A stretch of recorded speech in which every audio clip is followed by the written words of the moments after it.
Hi, I'm Curious Cass, and this is Curiosity Junkie. Today's guest is a sought-after speaker and leader.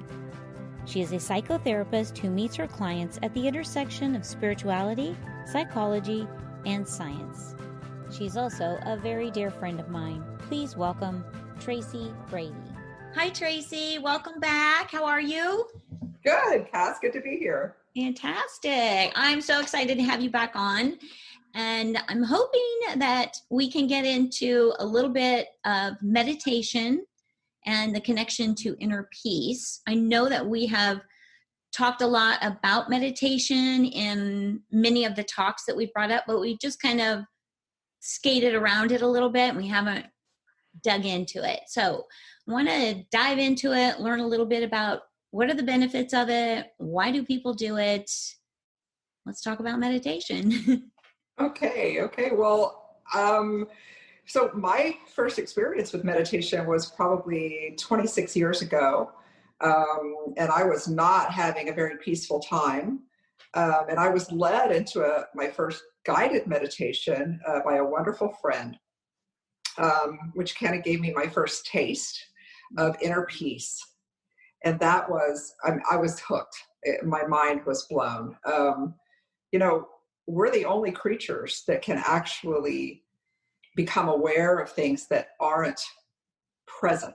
Like when you think of a beach or being at the beach, even if you're not at the beach, you can experience that in this moment. So we're the only creatures that have that power. And so it was amazing for me. And that's one of the things that I try to, that I advocate for, everybody kind of going inside to find what they're looking for rather than outside, I guess, is a pretty simple way to say that. Yeah. But as far as meditation goes, I mean, there is absolutely no definition that's accepted by the spiritual community, the religious community, the scientific community, because it spans such a vast range of techniques and traditions, and it's all got some element of concentrated focus. When you relate it to inner peace, I mean, it just makes sense. When people think of, oh my gosh, I've got to have some peace, you either think of changing the outside or doing something from the inside, and meditation comes to mind. Yes. Yeah. Well, for me, I think the quiet, a lot of people, including myself, have trouble getting the mind to quiet enough to really get to that calm, peaceful place. I don't have that mastered. I can find calm with a guided meditation and someone walking me through how to get to and having quiet time there. But I do still find my mind wandering from time to time. That's okay, right? Well, I hope so. I love that. If it's not, we're all screwed. Because I think that's what our mind's supposed to do. Our brain is an organ, and it's created for a purpose. And I believe it's created to do a lot of things for us, connect a lot of things and make sense of a lot of things, or drive us crazy too. But one of the main things is that it thinks. It creates thought. It creates thought. And one of the types of meditation, you mentioned a guided meditation, which is a focused attention that someone is guiding you, or a recording or of some kind that kind of supplants or replaces some of those thoughts that are habitually automatically coming. Yes. And that can give us a sense of kind of temporary peace and freedom from the goings on of our mind and externally, and what we think about it, and our worries and that sort of thing. And that can give us kind of a respite, kind of like a little vacation, a little mini vacation, which is very beneficial. I mean, that's wonderful. I'm not here to promote, any type of meditation, but my personal preference is mindfulness meditation, where And the goal of that, and I'm not any kind of professional, so I would encourage your listeners to look it up and do their research about it. But mindfulness meditation involves taking whatever is present in your experience as it is, non-judgmentally, and returning to that next moment when you find you've wandered, or you find that you actually become present for that wandering as well. Right. And so that has been a wonderful way that I have found to accept what occurs in a non-judgmental kind of let it be kind of a way, which is hard for me to do ordinarily. So I need training in that. Otherwise I react rather than thoughtfully respond. The inner peace thing is difficult at best, really connecting with it. And a friend and I were talking yesterday about Joe Dispenza, and he was saying that Joe Dispenza spends like an hour or two in the morning before he even gets out of bed meditating and thinking about his day, to where he will not get out of bed until he feels like he's raised his vibrational level to what he wants his day to be and look like. Mm-hmm. Is that a meditation, right? Or sure, is that's it part of meditation? Sure. And I'm a big fan of Joe Dispenza. I think what he does is amazing, and love the idea that we can heal ourselves, which is basically what he is promoting, and is a great personal example of that. And many of his people who do, or the people that follow what he suggests, seem to have really great results. That's a type of meditation. That's I don't know what they would call that, but it is kind of where you create in your mind what you want to occur, which if it's something that is an elevated emotion or an elevated energy, will probably energize you and give you motivation and that sort of thing. Now, for me, and for many, many people that I know, cultivating the ability to have a concentrated focus on anything is a prerequisite for cultivating a desired focus. Okay. So that's why, and for me, this is just my perspective, the acceptance of what is has to come before I change it. Before I even try to change it. Right. So when we say acceptance of what is, we're just, I guess, define that for me. Are you saying we have to just learn to be okay with what's happening, coming up? What are you saying when you say that? Help me understand that. Okay. So when we're talking about acceptance of what is, whatever your experience is in this moment, you have all sorts of things that are coming at you, all sorts of sensory stimuli, both from within and externally. You've got emotions, you've got thoughts, you've got what you hear, what you see, what you smell, what you taste, what you feel. You've got your proprioception, you've got the space you take. I mean, there are so many competitive sources for our attention. Being present with what is becomes a stilling, sort of asking you to be still with whatever you notice. Well, actually, we could do a little meditation at the end if you'd like, that kind of illustrates that point. And maybe your listeners and you can get a feel for what that's like. Love that. Maybe just a few minutes. So I guess the easiest way to talk about this is to identify what it's like not to be accepting of what is. Yes. Okay, so that feels awful. Does it not? Mm-hmm. I mean, it's what causes us to reject, resent, push away, try to change.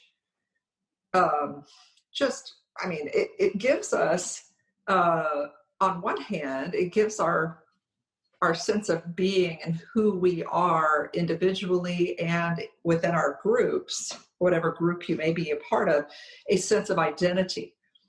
We create and defend these boundaries of our identity. Yeah. And that's kind of some of Michael Singer's teachings of the untethered soul. We create these things that kind of box us in, and we become trapped.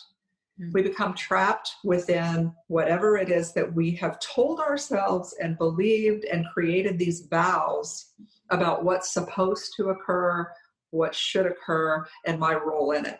And when that happens, it's like this constant, even though it gives us a sense of life, I guess sometimes, is it really life? Because all we're really doing is perpetuating these old ideas about what's supposed to be. And what do we know about life? One thing we know about this experience we call life is that everything changes. Yeah. It's all the time, every day. every moment. And so you can find yourself resisting and fighting and trying to deal with, gosh, do I have to accept this stuff that I can't stand? Well, what else are you going to do? You can protest, and you can change laws. And there are a lot of people that are very good at getting things done. Yes. But we still have to accept however it is in every moment, even before we can change it or attempt to change it. Because until you become familiar with where you are and your own power to experience life as it is and not die from it and not run from it, until you realize that, I don't think we have the wherewithal to really make informed, loving, open-hearted change. Really driving home the whole philosophy of why I started Curiosity Junkie, because there's so much that I don't know or I don't understand. And there's always, when I feel like when we don't understand something, we start to fear it, which closes us off and makes us want to keep that there and keep us in a box. And so my goal over the last couple of years has really been to try to open up and understand what I am a little bit afraid of, or what I don't know anything about, or anytime I feel a little fear around something, I go, it's probably because you don't understand it now. So I'm becoming more in tune with that fear piece and being open. And that is my goal, is to kind of help other people learn to open up, identify when you're starting to feel that, what's happening, what it's trying to tell you. It's there to teach you something. And I do love a guided meditation. It's my favorite way to meditate. And I'm currently working on, at work, we have what we call a brain room. And I had a brain scan, and they said, you have brain on fire. Your brain is so used to running on anxiety and stress that it's firing all the time. And that's not healthy. It creates brain inflammation, which leads to Alzheimer's, dementia, just a lot of different things. And so I'm working in the brain room now to monitor my brain waves when my eyes are closed and when they're open, and can I focus my attention. It's fascinating. I really want to do like a little mini documentary on it. But the thing I'm noticing, and Michael and I are working on it, is that when I close my eyes, for some reason, my brain goes into overdrive. It immediately wants to start thinking, bouncing from thought to thought. I have the most trouble when I close my eyes and try to really get calm and peaceful. It's like I have to have some direction. So I'm working on really wanting to get to that calm place when I close my eyes and I really just want to take a moment wherever I am and find that little piece of quiet, calm, and I'm hoping that comes. Thoughts, suggestions for me? Well, cool for you. I mean, I was a nurse first, an RN, and my very most exciting part was neurology and neuroscience. And so the integration of science and spirit or soul just fascinates the heck out of me. So cool that you're doing that, and that we now have the technology that can give us this feedback. Yes. Of what's happening.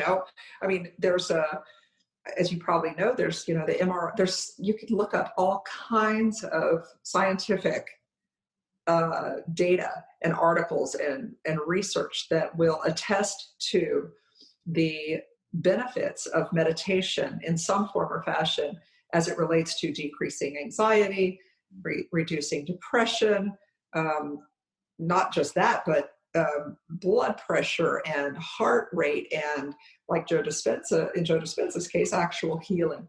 So yeah, awesome. So one of the things that I heard, you asked about, thoughts or suggestions on that. One of the things that I hear you saying is that you have to try to get to a place, which as soon as you hear that, oh yeah, it's another job. Yes, it stresses me out. It's another goal. That's partly the way we work.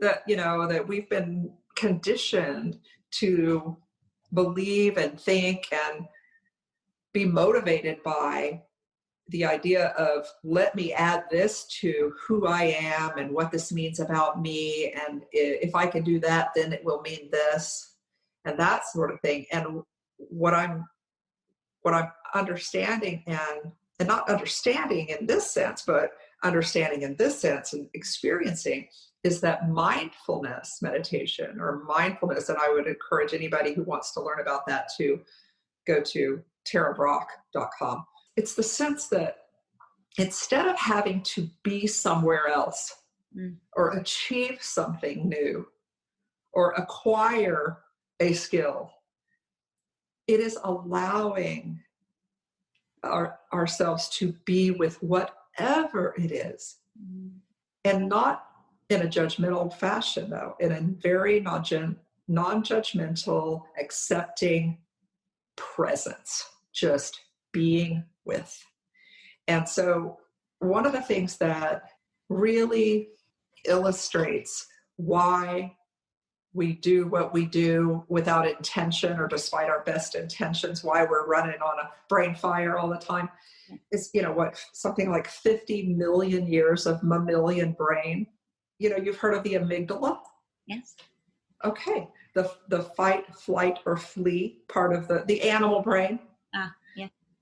This is something that has kept us alive. This is something that has been nurtured for a long time so that we can stay alive. And its default is to pay attention to what's wrong and fix it. Mm-hmm. And so that is constantly what we're doing, and we pride ourselves on that, and we tell ourselves that's who we are. And so the very idea of getting quiet and calm and sitting with something like a difficult emotion goes against 50 million years of evolution in our brain. Right. So it's not easy. It's not easy.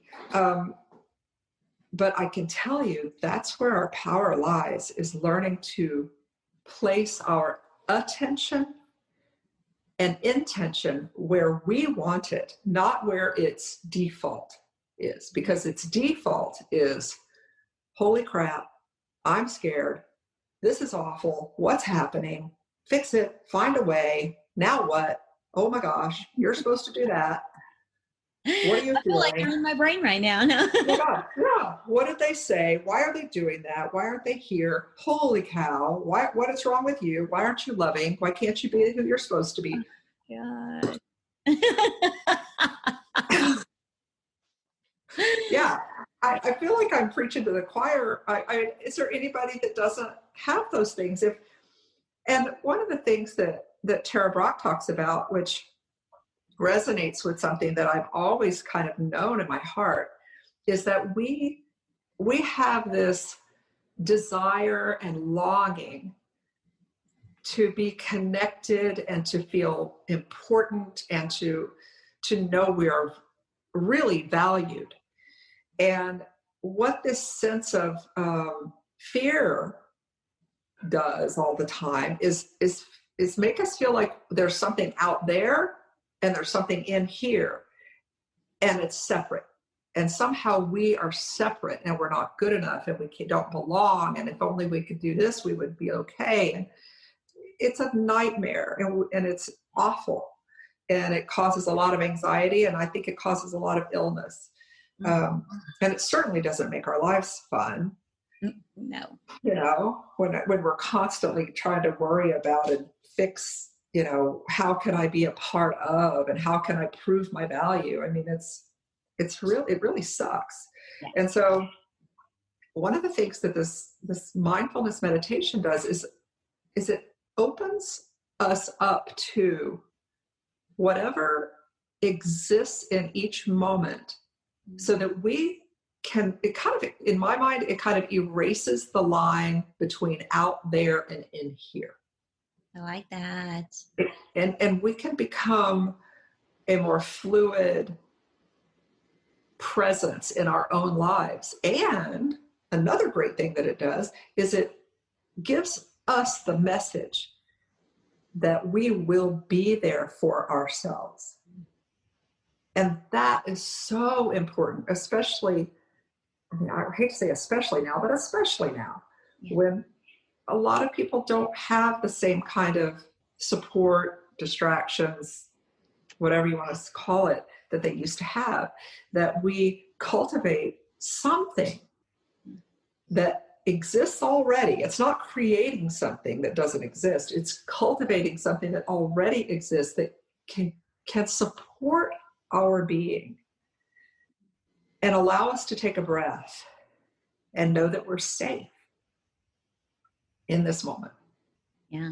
You were saying you'd like to do a little bit of a mindful meditation. That'd be fantastic. Okay, let's do it. Yeah, that'd be great. Okay, so allowing the eyes to close, allowing the body to just become still.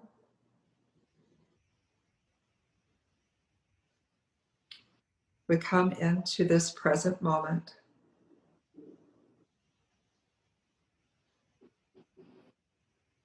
knowing we're safe within this body.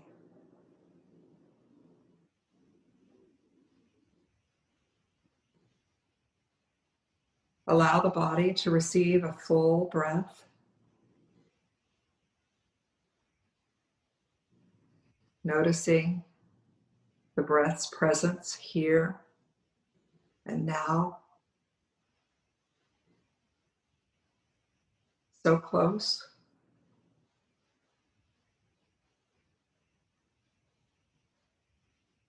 Take another few slow, deep breaths, allowing the body to relax more deeply.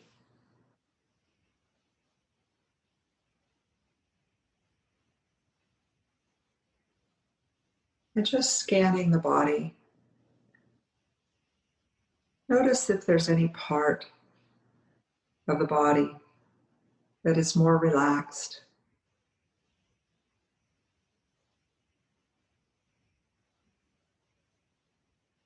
and allow the rest of the body to follow that example now.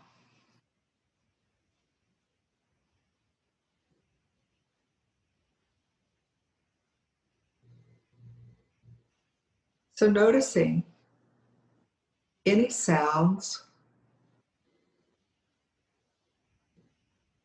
being aware of any different sounds as they come into your moment of awareness.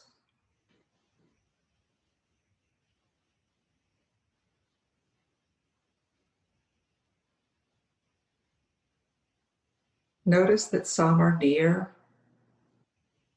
and others are far.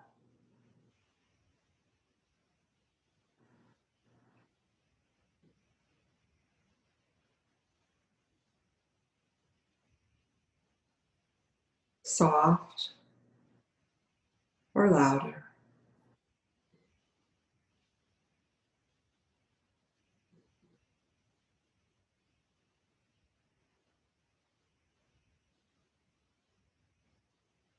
Notice the sounds coming and going in your awareness without judgment.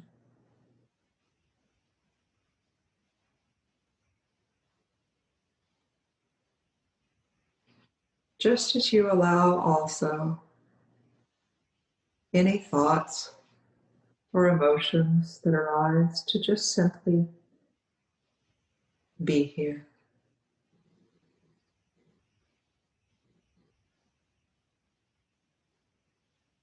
You might find it helpful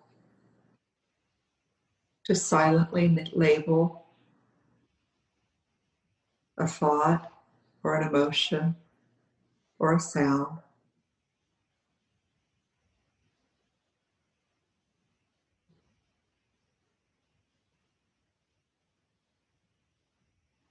Noticing that these come and go.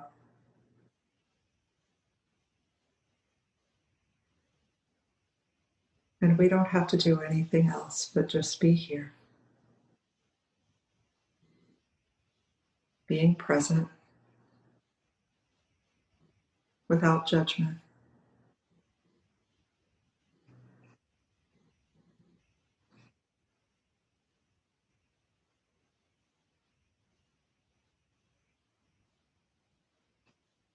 Take another slow, full breath.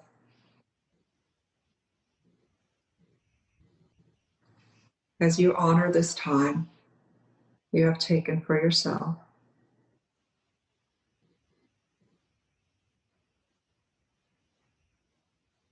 And slowly open your eyes. Mm.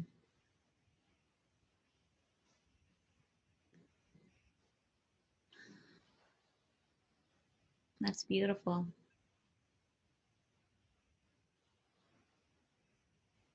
Just feel really calm right now. It's amazing.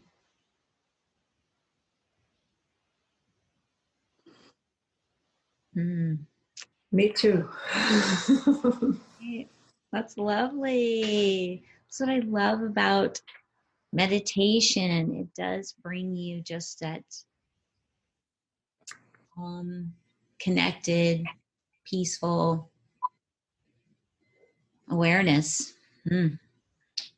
Love it. Thank you for doing that. I really appreciate that. Sure, my pleasure. So if anybody is interested in cultivating or even just toying with or playing with a mindfulness practice, I would suggest that they ask themselves, why? What do I want from this? What is my goal? See if you can just be present for yourself for 30 seconds in silence, in quiet, allowing whatever thoughts or sounds or awarenesses come to you, and just be there without abandoning yourself for a little bit. I like that you said 30 seconds. Like, find that small time and don't stress yourself out trying to do a 5-minute or a 10-minute quiet time. Start with the 30 seconds. Honestly, when you said that, I'm like, that's what I'm doing. I'm just going to start with, can I just be here with me for even 30 seconds? And then see where it's not about, it's not about the length of time. Yeah. It's about the presence. Mm-hmm. Yeah. And that's really important. It is. Because who's going to be there for us if we're not? That's why I love meditation, and I wanted to spend some time talking about it because I think people fear it a little bit, like it's going to take away from prayer, or it's going to take away from their faith, or they just don't understand it. And so I wanted to have a really great conversation about it's really just connecting and being there for you, with you. And you're right. It's a little scary to be silent, still, no body, nothing, no mind, no agenda, no goal, just be. I'm like, well, what the heck? Where, am I just the hole in the donut now? I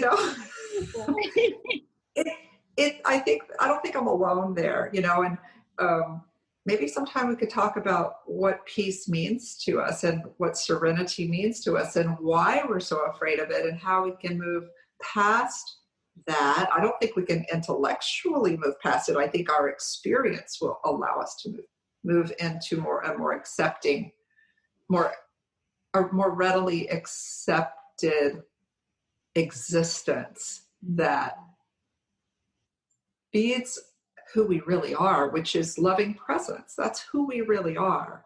We're not human doings, we're human beings. Love that. That's a great one. I really like that. We're not human doings, we're human beings. Oh, I didn't make that up. I heard it somewhere. No. I don't know. Yeah, and I think I have heard it before too, but it's a nice reminder. I would love to do like a little mini series on this meditation piece because there are a lot of pieces to it, and the peace and serenity is a great place to move to next. So yes, I'm in. All right, girl. All right, fantastic. All right, everybody, thank you so much for tuning in. I hope that the meditation Tracy Brady facilitated for us today brought you a little inner peace and connectedness. And on that note, we're going to say, see you later, stay safe, and stay curious. Bye, all.